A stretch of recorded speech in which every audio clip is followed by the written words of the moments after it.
to another episode of the Rediscovery channel, where each week myself, Stilgar, and my friend Ivor we look at a different topic in history, and this way we rediscover history together. And the idea is that we tell each other stories that they may or may not have heard before. And Ivor, this week I want to talk to you about two topics in one. And the first one is actually somebody called Columba or Saint Columba or Columba of Iona. Have you heard of him? Columba of Iona. No, I can't say so. It sounds kind of like Christopher Columbus, but I guess it's not the same person, right? No, but Columbus might actually have been called after him. His name, he did become an important influence in the Catholic world or the Christian world. Mm-hmm. And he is tied to my second topic of today, which is the Book of Kells. Have you heard of this book? Have you heard of it before? The Book of Kells? Yes. No, man, you definitely got me with that one.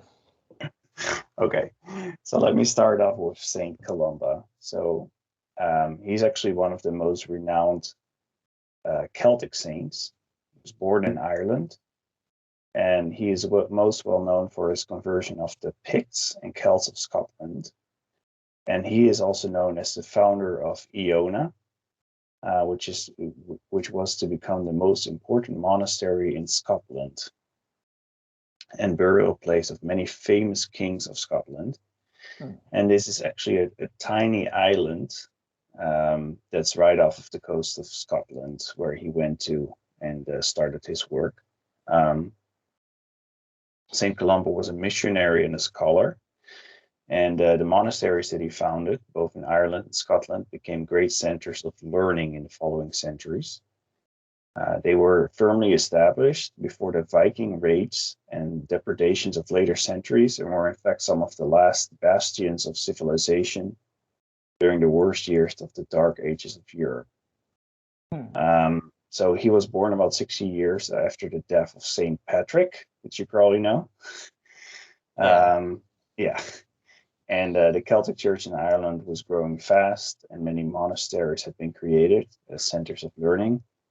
Columbus studied at two of these monasteries, became a Christian scholar, and then he embraced the monastic life. He was ordained as a priest at about age 30, and then he helped found several monasteries while still resident in Ireland. And in the year 563, he left Ireland with 12 disciples on a missionary venture to northern Britain. And some people say, or there are some stories claiming that he actually instigated a war, which created a lot of havoc. It was around, I think, a book that he was writing, because that's one of the things around his book, his life, is he copied many manuscripts. It's something he loved doing. But there was this fight around this book, and apparently, because he was of royal blood as well, family members got involved, and a lot of people died. And as a form of penance, he then traveled to Scotland from Ireland in his rowboat together with his disciples, where when he ended up on this island of Iona, which is actually quite far. It's a tiny little island, and this is where he started his monastery, where later on many more books would be copied, and where Christianity would then be spread throughout Scotland and northern England. So there were actually two tribes there: the Scots, which were Celtic, and they already had some Celtic Christian influence, and then the Picts, the Picts, they were still considered savages. Yeah, I heard about that. After the Romans withdrew, I read this account. I don't remember where it was from, but the guy said that the Picts and Scots descended from their coracles, and they started pulling the defenders off the wall and killing them, because the I think they had like hooks and ropes or something. But basically, when they found out the Romans were gone, they decided to breach down into the civilized, the more civilized part where the Romans had been, which today we would call England. Although it was before the English came. So yeah, that's where I remember reading about them first. Way like long ago when I was in high school, like 25 years ago. That's when I first read that. I was like, oh, they didn't waste any time. As soon as the soldiers were gone, they came down. Yeah, interesting. Yeah. So I didn't know much about the Picts at all. It's actually the first time I found out about them when I started actually reading about this Saint Columba and this book of Kells, which is how this whole topic of mine started. So I guess they got absorbed into the Scottish population as. Do you know like how different the Picts were from the Scots before this? Like I don't know actually. What's the difference between them? I believe they're both actually Celtic peoples. So different like tribal garb, I suppose. yeah. So let me. I think so. It was a confederation of tribes that started during the late Iron Age and early Middle Ages in the east and north of Scotland. And they were ethno-linguistic Celts. So yeah, they were related to the Celts as well. And they had the Woad, what do you call them? The Woad Raiders? They were in Age of Empires, right? These guys used to cover themselves with blue war paint. And you can see it in like in the Braveheart movie, although I think realistically by that time they probably weren't still doing it, but I don't know. Yeah. Isn't that also in The Last Legionnaire? They in there as well? Yeah, maybe. I haven't seen that movie though, so I think it was pretty good. Yeah. And actually, this topic of mine started after I saw The Secret of Kells, which is an animation movie, which is it's very much around it's about the story of how the Book of Kells was preserved and what it took.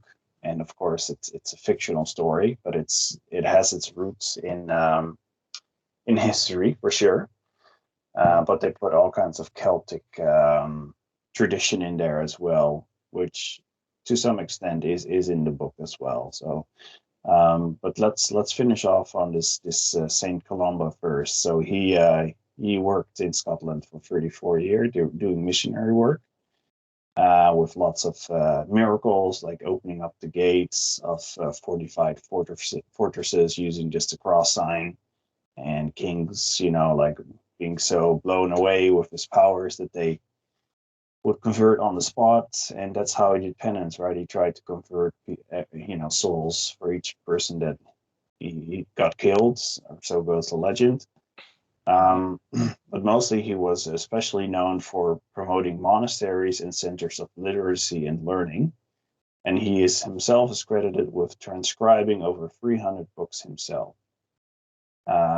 And it is said that he was still transcribing on the eve of his death in 597. Well, now I want to go to... He died doing what he enjoyed then. Yeah, there you go. So now I want to go to the Book of Kells.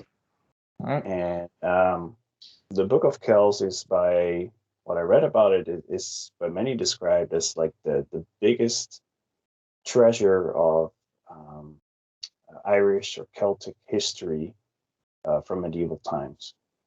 It is a beautiful book, and it has this backstory around how it was defended or how it was saved during the Viking incursions, and those are mostly around the year the 8th century, or the early 9th century, I believe. But okay. No, Vikings would not have been 8th century. I'm pretty sure about that. Yeah, they started their shenanigans, I think, in the... I don't want to say something wrong, but I'm pretty sure that was 10th century when they started coming out and wrecking other places. I don't have the year here now, but I believe they think it was written around the year 870 something. There was some English king, I forget what his name was, but like Tolkien had made mention of him in his lore, his extended lore. There's some English king who got shot, like the Vikings. They took him and they tied him to some tree, and they tried to get him to renounce his faith, and he wouldn't do it, and they just shot him with arrows until he died and tortured him to death. I think it was Edward something. I don't know. I know Iceland was. We talked about it. I think that was also in the 8th century when the Norwegians landed there, and there were already some Irish monks on that island. Yeah, and they drove them out, right? Yeah, they killed them. Yeah, Tolkien also put that in his lore as well, like in the Elfwine story. So yeah, so this story is actually this Saint Columba actually. He went all the way up, I think, up to the Faroe Islands, excluding Iceland, or maybe also excluding Faroe Islands. But other than that, he helped convert all the Scottish islands all the way. I'll include them on the map. But yeah, I want to talk a little bit more about this this Irish or Celtic art that was. Okay, they started in the 8th century. Sorry, I just had to see. Okay. All right. So Celtic art is set apart from other kinds of art based upon the heavy use of various knotwork patterns and designs by the uses of colors, violet, brown, yellow, blue, and green, and particularly in the Book of Kells, the angular runic styles of font. And perhaps the most representative piece of Celtic and Irish art is the Book of Kells. That is an ornately decorated, very unique copy of the New Testament of the Bible. I think it's actually the Vulgari Bible, which I believe is the one that the Catholic Church still uses. Vulgate. Sorry? Vulgate. Vulgate, yes. So the Book of Kells has become such a national symbol, and so a part of the Irish culture, that it even appears on the Irish currency. What is curious and interesting about all of this, that 1,200 years after it's known that the book has been in existence, there is still controversy over its exact origins. But yeah, I want to talk a little bit more about what they think, where it's coming from, and some of the materials they used to make the book. So yeah, the theories of presence are that the Book of Kells was created in either Kells, an island between Ireland and Scotland called Iona. So that's the island I talked about that was founded by Saint Columba, or from a church in Northumberland. Another theory says that it may have begun in Iona but finished in Kells. And no one can, be precisely sure where it was created. But the calligraphy and illuminations can all be traced back to Ireland and its Gaelic past. And something that is known for sure is that the monks who created the Book of Kells were Columban monks. So they were coming from the order of Saint Columba, who were originally from Iona. And they had relocated to Kells by the early 9th century, the same time that the Book of Kells was known to have first appeared. So from this time to 1653, the Book of Kells was actually in Kells until it was decided that it should be moved to Dublin for safekeeping. And then in 1661, it was given to the Trinity College Library, which is a beautiful library, by the way. I'll include some pictures. And it's been there on display since the mid-19th century. So yeah, it's actually, so like I mentioned, it's the New Testament, and the folios are made from vellum, so that's the skin of calves, sheep, or goat kits. But in the case of the Book of Kells, calf skin was predominantly used, and it to create the book, It's required the skins of more than 185 calves. So they use a wide variety of inks and shades to make this, and they call this illumination. So that you had the illuminator that would create all the different graphic depictions. And then you had the person that would write the text, the copy, and they would leave parts open for the illumination. Imagine what would happen if the dude that's writing that, like, you're the illuminator, you do all the artwork and stuff on the page, and then the dude that's supposed to copy the text, he makes a mistake. Yeah. And then you got to start all over, like, you got to start all over again, like, Brother Stilgar, we need a favor of you. You know that page that you spent 100 days making? Yes. Brother Elias has botched his transcription. I'd be like, my dude, trace it. Yeah. Yeah. Yeah, no, I that would be so awful, that would man. probably be a problem. Yeah, but the colors they used were like from like ochre. They would use lead for reds, copper for green. And they used Veragut for a dull green color. You said lead for red to make a red Yeah, color? yeah. Mm-hmm. So they use all these different colors, and of course, it's not like they went on Amazon and just ordered some paints. Yeah. It was very very difficult to get all these different colors and shades, and it was like a high form of art. Yes. And what they started off with, like the first letter would always be much larger than the rest of the book. Yeah. And they would put these like mythical creatures in there.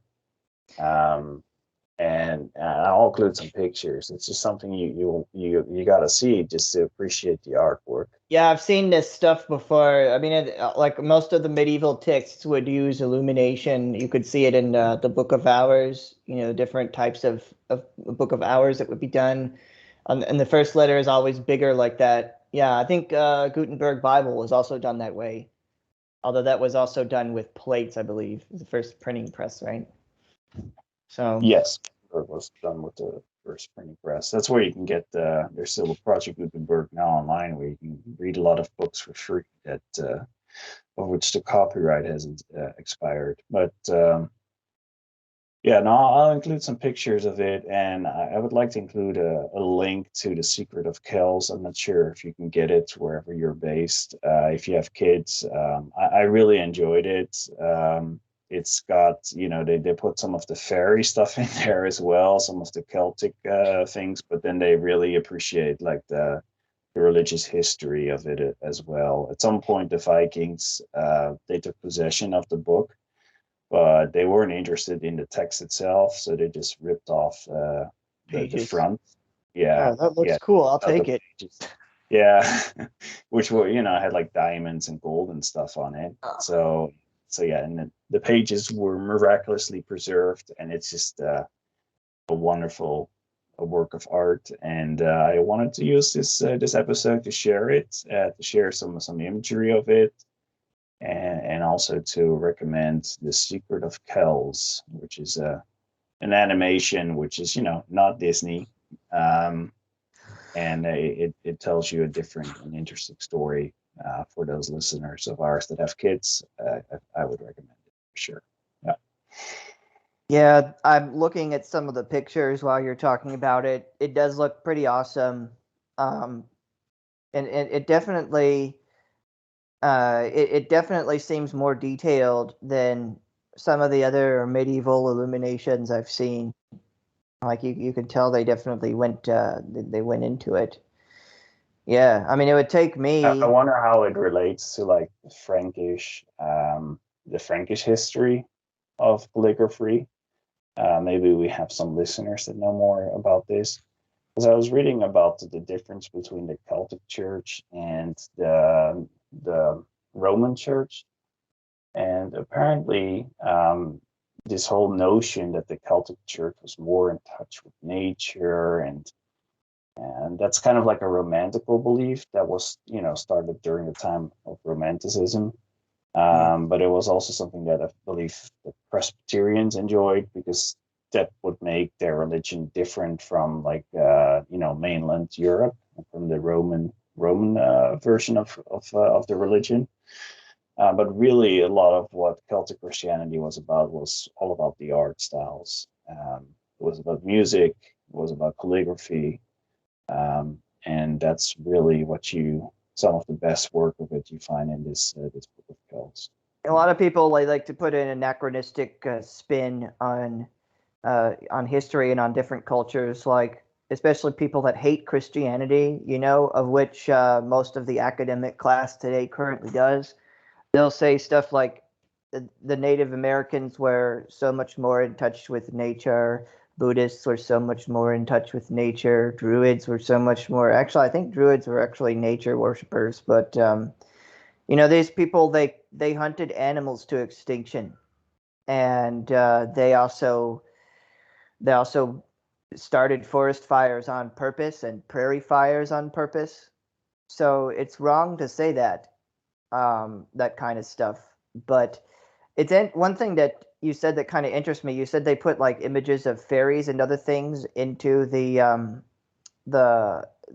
illustrations in this book. Not the book itself, so that's the cartoon I'm talking about. But they do have mythical beings in the book, plenty of them. What And can that you is name something one? that, yeah, I should probably have a couple listed. And I did read about some of them, like they have like tigers and lions and things. Those are mythicals and angels. Anthropomorphic animals. There's a lot of anthropomorphic animals in medieval art, which in other cultures as well, all across Europe. I think it just has to do with I think it's just a style. I don't think they really believed animals were sentient. But it's interesting because a lot of our ancestors, they believed that we were sharing this world, or at least their homelands, with non-human beings that were sentient. Like the Norse, they believed in all sorts of different sentient species, in the world tree and everything else. And there's the legend of trolls. And the trolls, before Christianity, they hated the Asgardian gods. And then when Christianity took hold, people still thought that the trolls were real. And according to the myth, trolls were offended by the presence of churches. So they instead of hating the Asgardian gods, they hated God. And there were these rocks that they would stand up outside of the churches so that they could sit behind the rock without seeing the church or the church seeing them. So it makes me wonder, like where these ideas came from, that this world is being shared with other species. Like the Irish, according to their legend, they were like the third or fourth people group to inhabit their land. The first one I forget the name of. The second one I think was the Tuatha De Danann, which I'm probably butchering the pronunciation. But the Tuatha De Danann were kind of similar to elves. They were an immortal people, and they were ruling the land. And then the ancestors of the Irish, they came, and there was a war between them and the Tuatha De Danann. And at the resolution of the war, the Irish people, they got to rule the land, the surface of the island, and the Tuatha De Danann were regulated to beneath the ground, like the underworld. And you can see a picture of them headed towards their underworld realm. And there's a movie, I think it's one of the Hellboy movies, which I didn't watch any of those, but they have like some version of elves in there, and I think it's actually based off of the Irish legend, where I could be wrong. I should probably avoid talking about things I haven't seen, but they were also going to be in Tolkien's extended lore before he wrote Lord of the Rings, he was going to do something else that gradually connected the his mythical world to what was going to be his version of the modern world. And the Tuatha De Danann were going to be a group of elves that the humans take over. I almost said overtake. But then, that all got scrubbed. But there's still in the Silmarillion, there's a group called Danians or something like that, a group of Sylvan elves. So, at any rate, it'd be worth it to look into the Irish mythology a bit more. Yeah, there's a lot of animals that are used kind of to depict Jesus and depict and Jesus. John. Yeah, because so part of it is they use animals to depict a different meaning, because in Celtic culture, the pagan culture, the animals had meaning, so they kind of transcribed it and worked it into this Bible. And in this way, to explain the Bible, and in this way, a lot of the Celtic culture was actually preserved. So I believe it also has griffins in it as well, for example, and dragons and other imaginary animals as well. So I actually think dragons were just garbled accounts of dinosaurs. I mean, that may be like one thing that I might differ on with some of the audience. Like, I don't know what everybody thinks, but I do believe that dinosaurs and humans coexisted, and that's probably why so many different cultures have legends about dragons and monstrous reptiles, is because they were dealing with that stuff in the ancient world. And probably most of it was dealt with by cultures that didn't have a written language yet. But then it's still there in medieval times. So. Yeah, I find it fascinating, though, that again, there's like Christian monks that play an important role in preserving Celtic history or Celtic tradition and culture to some. Did they have a written language before? No, I don't believe they did. They may have had runes. Vikings had runes. They definitely had a lot of art that they made, and a lot of it was nature based, similar to the Vikings. I think they also had added importance to trees and crows and things like that. They had stonework that they did, like menhirs and dolmens and things that would be carved sometimes. Yeah. Anyway, I'm not an expert on this, but I thought it was really cool. It's really interesting art.